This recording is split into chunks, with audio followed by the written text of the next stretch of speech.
everyone, this is Srijana again, and I'm going to share a few more details about my program while I sip my coffee. Yes, I always knew I wanted to do study abroad because a teen version of me made a bucket list, and Australia happens to be in that list. So the UCEAP program is a golden opportunity for me to start exploring young and fulfilling my major requirements at the same time.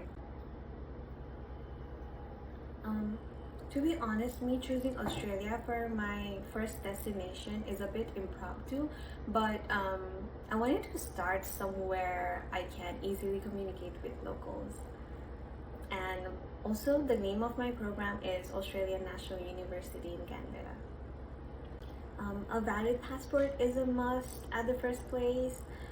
Specific to where I'm studying, I acquired UCEAP participation letter in order to fill out my host university's applications, my transcript, and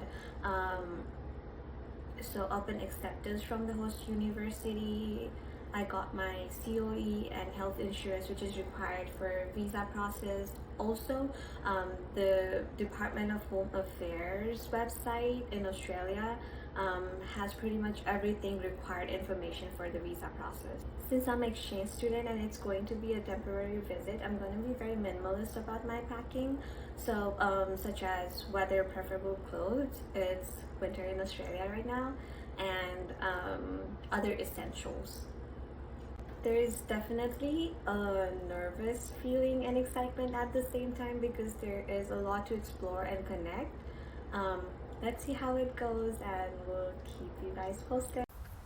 Hello everybody, it's Dennis again. So for studying abroad, right, it's not something that I always knew that I wanted to do.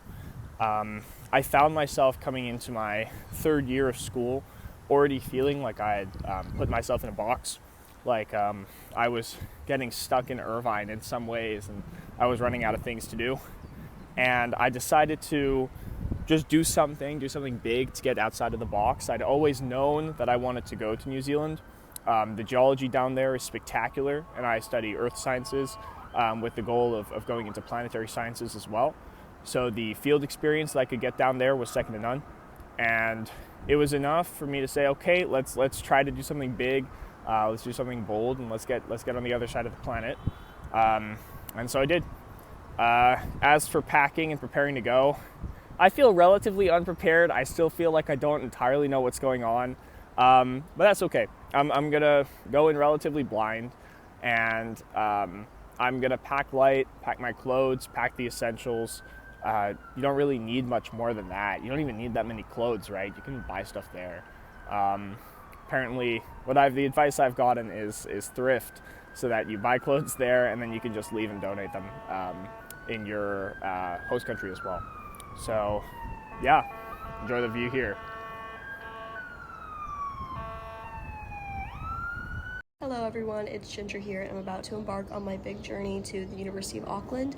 I'm actually leaving tomorrow to go to Sacramento. I'm meeting my dad there, and then we're leaving on July 4th to head on over to New Zealand, and we'll actually arrive on the 6th because it adds a day. I made this choice to have a parent come with me just to feel a little bit more comfortable and get settled in, but I definitely think you could do without it. I think it's just totally based on personal preference. My packing so far is going okay. I'm really not the best packer, but I'm trying my best. I'm using vacuum seal bags that I got off of Amazon, and that's really helping. I highly recommend that. And also I'm bringing a few things from home, not really that many, but just a few things to make me feel a little more comfortable. Like I'm bringing this little plumeria tree, and then I'm also bringing a little picture that my friend made me. It's a collage of us, and maybe a few other pictures that I can set up in my room. And yeah, I'm going to be taking communication and film classes. I'm taking 3 communication classes and 1 film class, and even with those 4 classes, it still looks like my schedule is pretty open, so I'm really excited to have that kind of balance of doing school and also getting to explore the country. But yeah, overall I'm super excited. Definitely have a lot more packing to do today, but I should be good to go by tomorrow night, and yeah.